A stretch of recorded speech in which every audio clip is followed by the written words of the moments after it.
예, 정말 그 연말정산의 후폭풍이라고 할까요? 이게 대단한 것 같은데 두 분은 직장 생활 안 하시니까 직장 생활 하시지만 이렇게 월급 받는 처지가 아니신 것 같은데.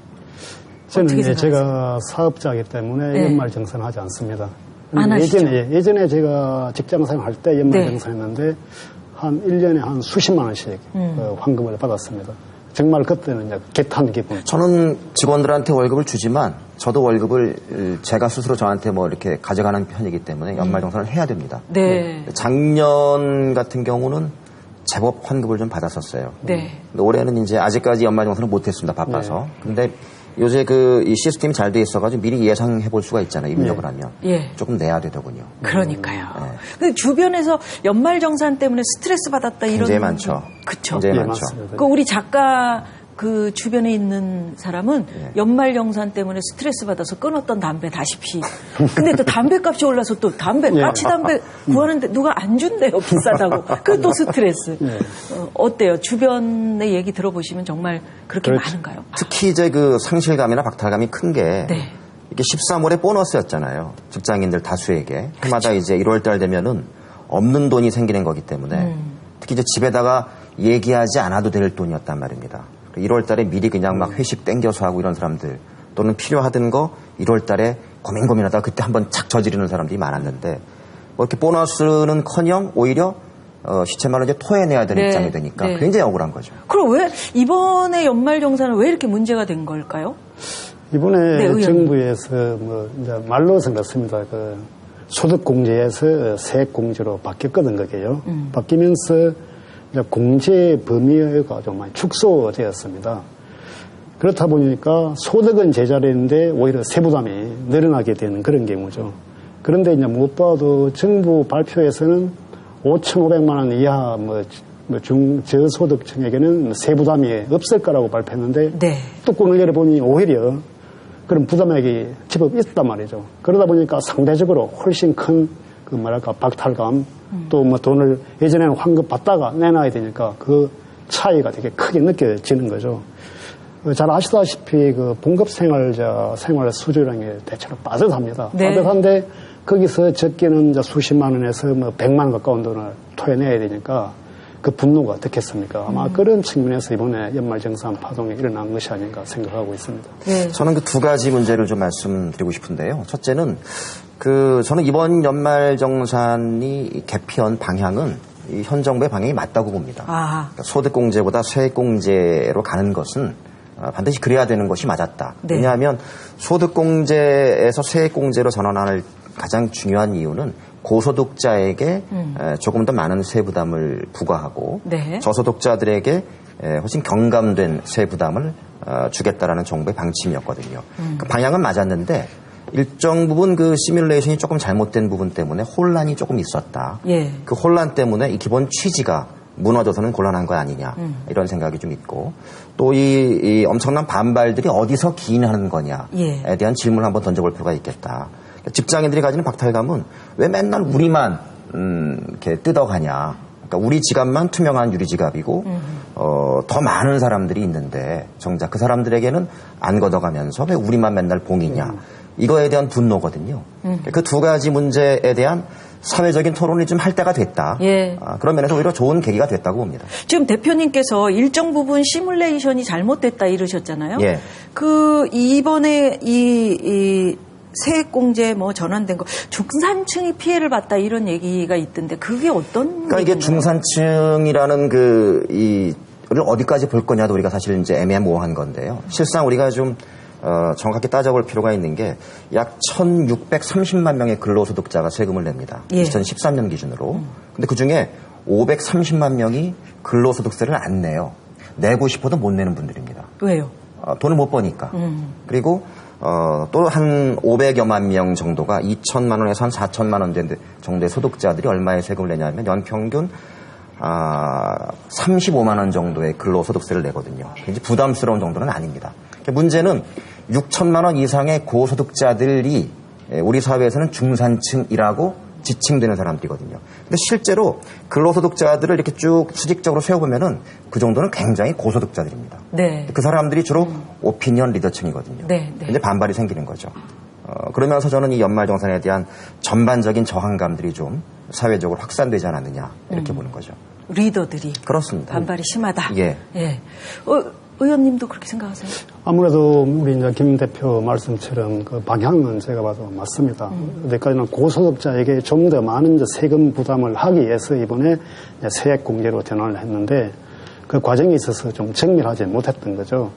앞에서도 나왔지만 이제 중산층 부분이 있는데 이 부분들이 어쩌면 이번에 혜택 받는 사람은 분명히 있습니다. 그런데 이런 사람들은 자기 말을 잘 하지 않습니다. 혜택을 받기 때문에. 네. 이 혜택 받은 게 무슨 문제도 아니기 때문에 이걸 가지고 사회적으로 뭐 문제를 제기한다든지 안 하지만은 이번에 세금을 더 내게 되는 사람들은 당연히 반발이 있을 수밖에 없습니다. 그러다 보니까 그런 반발이 더 파급력이 더 크게 느껴진 것이고 또 뭐 세액 공제를 하더라도 뭐 세액 공제가 아니고 소득 공제를 하더라도 전반적으로 세금 부담이 줄어들었으면 이번에 이런 문제가 발생하지 않게 되는 거죠.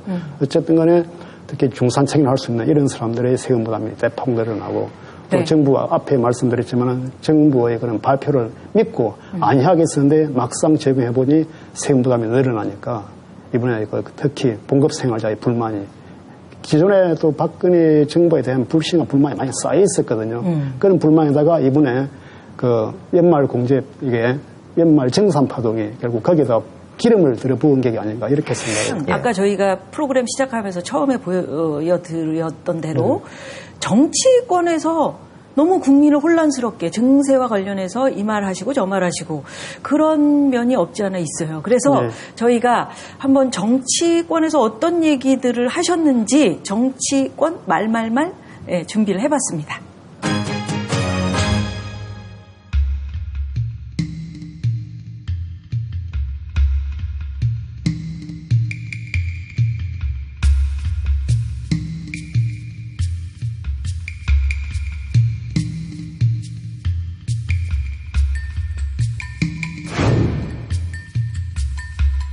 추진하는 과정에서 저희들 나름대로는 최선을 다한다고 했습니다만은 또 좀 더 세심하고 꼼꼼하게 이렇게 살피지 못해서 국민들께 심려를 끼쳐드리는 세입을 확대하면 오히려 지자체가 받게 되는 교부세가 줄어들기 때문에 자체 세입을 확대하려는 동기나 의욕을 꺾는 그런 비효율적인 구조는 아닌가. 고부담, 고복지로 가기는 굉장히 힘든 그런 나라 형편입니다. 중부담, 중복지 정도로 잡고 정세의 청사진은 정세 없는 복지는 불가능하며 정치인이 그러한 말로 국민을 속이는 것은 옳지 못합니다. 예, 정세 없는 복지 가능하다, 정세는 없다 이런 얘기에서 슬슬 이제 분위기가 정세 없이 정말 복지 불가능한 거 아니냐. 정세를 하든지 복지를 줄이든지 뭐 이런 방향으로 흘러가는 것 같단 말이죠. 근데 이게 저는 우리가 이제 13월에 연말 정산 얘기하다가 네. 갑자기 이제 증세와 복지 얘기로 건너가 버렸잖아요. 이 대목에서 한 가지 생략된 부분이 있다고 봅니다. 뭐냐면 조세정의라는 대목이 한번 거치고 가야 된다. 네. 그러니까 복지 얘기를 먼저 하기 전에 증세와 복지를 양자택일의 문제로 볼 거는 아닌 것 같다.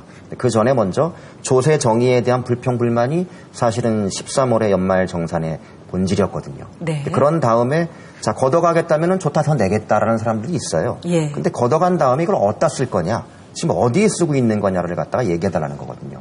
이제 그러면서 이제 지금 복지에 관한 얘기들로 이제 옮겨갔단 말이죠. 그런 면에서 저는 뭐 이 또한 정치권이 한번 이렇게 얘기가 나온 김에 우리 사회가 마찬가지로 대토론할 한번 여건도 됐고 그럴 시기가 됐다. 오히려 네. 토론 한번 해봐야 되겠다 이런 생각을 하고 있습니다. 의원님.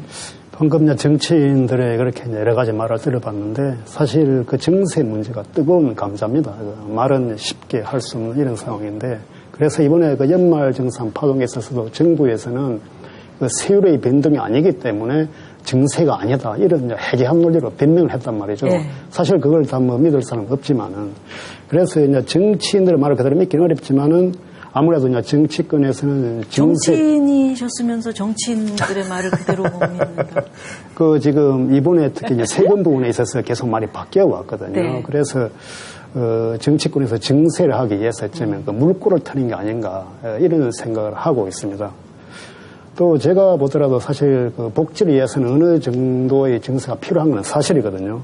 그래서 지금까지 정부에서나 정치권에서 쉬쉬하다가 이제는 모든 국민들이 이 내용을 알게 되니까 드디어 국민들에게 더 썩을 수 없다는 걸 인정하고 아까 나온 그 자료에도 정치인들이 뭐 국민을 뭐 속일 수 없다, 뭐 죄송하다 하는 게 바로 그걸 반증하는 게 아닌가 이런 생각합니다.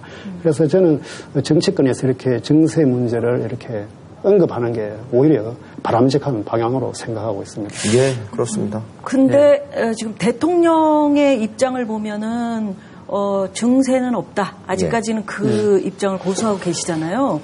공약 중에서도 그런 게 있었잖아요. 세출을 구조조정하겠다. 비과세 감면 축소하겠다. 또는 뭐 지하경제 좀 양성화해서 뭔가 국민들한테 세금 걷지 않고 복지하도록 하겠다. 아직까지는 그런 기조인 것 같은데 어떻게 보세요? 그러니까는 지금 이제 중부담 중복지라는 개념이 이제 좀 전에 정치권 말에서 나왔잖아요. 사실은 우리나라는 전형적인 저부담 저복지 국가거든요. 우리가 지금 복지 예산 편성 비율이 GDP 대비 10.4%밖에 안 됩니다. OECD 28개국 중에 28위예요. OECD 평균이 21.6%거든요. 상당히 복지 예산 편성 비율이 굉장히 낮습니다. 낮죠. 근데 이제 이거를 증세 없이 그래도 복지를 조금 더 하고 싶다면 예산 편성할 때 이걸 어디다가 투여할 거냐. 우리가 이제 토건 길 닦고 도로 내는 거 이거 조금 줄이면 대신에 복지에 조금 항목을 좀 바꾸자. 이런 걸로도 가능합니다. 또는 감사 기능 잘 해서 제대로 한번 쓴 거냐. 좀 새는 예산은 없는 거냐. 이거 한번 잘 정리해도 일정 부분 복지의 수준을 높일 수 있습니다. 하지만 거기도 이제 한계가 있다는 거죠. 그러니까 일정 부분 우리도 이제 저부담하는 국가이기 때문에 조금 더 세금을 올려야 된다는 것들에 대한 사회적인 합의는 있는데 이걸 올리는 걸 누가 부담할 거냐. 어디에서 더 거둘 거냐에 대한 토론이 이제 우리가 남았다는 거죠. 그 계속해서 우리 대표님께서는 이 세금에 대해서 도대체 어디서 어떻게 쓰이고 이것을 감사를 어떻게 해야 되는지에 대한 이야기를 하시잖아요. 근데 누가 과연 그 감사를 할 것이며 누가 과연 그렇게 나설 것이냐에 대한 주체가 있어야 될 것 같아요. 국회고 행정부죠. 그렇죠. 국회고 행정부. 근데 왜 안 해요? 하고 있죠.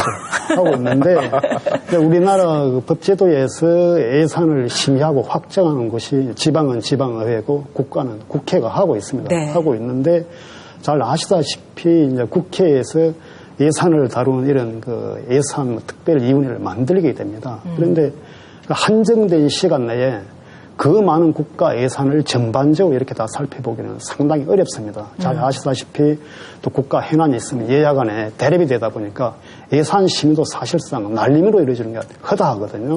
그리고 또 국회의원들이 자기 지역 예산을 챙기기에 바쁘다 보니까 국가 예산 전반적으로 이게 문제 있는가 이런 부분에 대해서는 검토는 사실상 제대로 이루어지지 아니하고 또 이건 여야 간에 좀 대립적인 부분이 있는데 뭐 여권에서 뭐 대통령 공약이나 정부 정책에 하면 무조건 이 예산에 대한 삭감은 안 된다. 이런 또 원칙이 정해지고 야권에서는 무슨 일이 있더라도 어떠한 특정한 항목 예산을 삭감시켜야 된다. 이러다 보니까 오히려 예산의 본질 심의에 대한 부분은 도외시되고 뭡니까 서로 뭐 자존심이나 맹분 싸움 비슷하게 흘러가 버립니다. 그래서 막 회사 협상에서 뭐 주고받기식으로 해서 예산이 통과돼 버리다 보니까 진정한 의미에서 예산 심의가 안 이루어지는 거죠. 그러다 보니까 지금 과연 국민들이 내가 세금을 내는데 그대로 내 돈이 제대로 쓰이는지에 대한 불만이 많거든요. 사실 그런 것 때문에 이번에 연말정산 파동도 일어난 겁니다.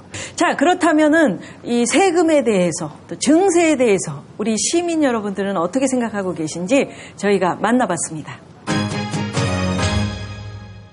아이고 그런 것도 없는 사람은 못 살지 세금을 많이 거다 뭐 우리 인지 애도 인지 뭐 세금을 너무 많이 낸기네 1년에 인지 세금을 얼마 낸다고 영 5분에 한 달 월급이 다 나간다고 끌떡 넘어가던데 세금이 좀 많다고 생각을 하시는 거예요? 많다고 생각하지 세금이 너무 많습니다. 전체 사회복지를 위해서나 세금을 낸 지금 양이 많다고는 생각하지 않는데 이제 좀 더 부자 감세라든지 상속세라든지 이런 것은 좀 더 증가시켜서 사회 평등이 좀 더 이루어졌으면 좋겠습니다. 물론 이제 저희가 이제 고령화라든지 이런 부분 때문에 복지가 중요하기는 하지만은 지금은 이제 그 부분보다는 저희 나라 입장에서 보면은 조금 더 성장을 우선적으로 하고 나중에 이제 복지를 하면서 또 정세도 이끌어내야 하지 않을까 그렇게 생각을 하고 있습니다. 일단 막 영세민들까지도 부가세를 다 포함을 하니까 거기에서 우리도 포함을 해서 팔아야 된다 아닙니까? 그럼 결국은 소비자한테 없는 소비자한테 들어가더라고요. 그게.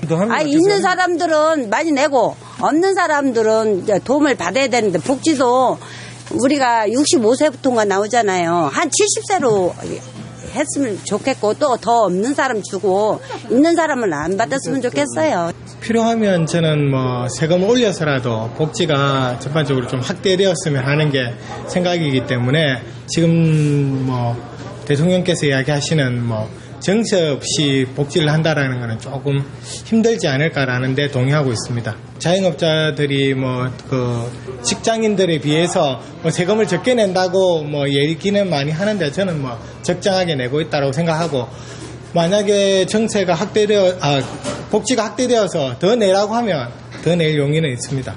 세금이 많이 거치고 작게 거치고는 중요한 문제가 아닌 것 같습니다. 왜냐하면 많이 거친 만큼 제대로 효율적으로 쓴다고 하면 거기에 대해서 저 같은 국민들이나 일반 대다수의 국민들이 불만을 가지지 않을 것 같습니다. 그런데 지금 있는 상태로는 고치는데 제대로 쓰이진 않고 또 그전 정책 자체도 뭐 정세 없다 해놓고서 결국에는 서민층을 타겟으로 하는 그런 정책의 그 조세 증감밖에 없으니까 그런 부분에서 불만이 생기는 거죠. 일단 약속을 잘 안 지켰다는 그런 문제.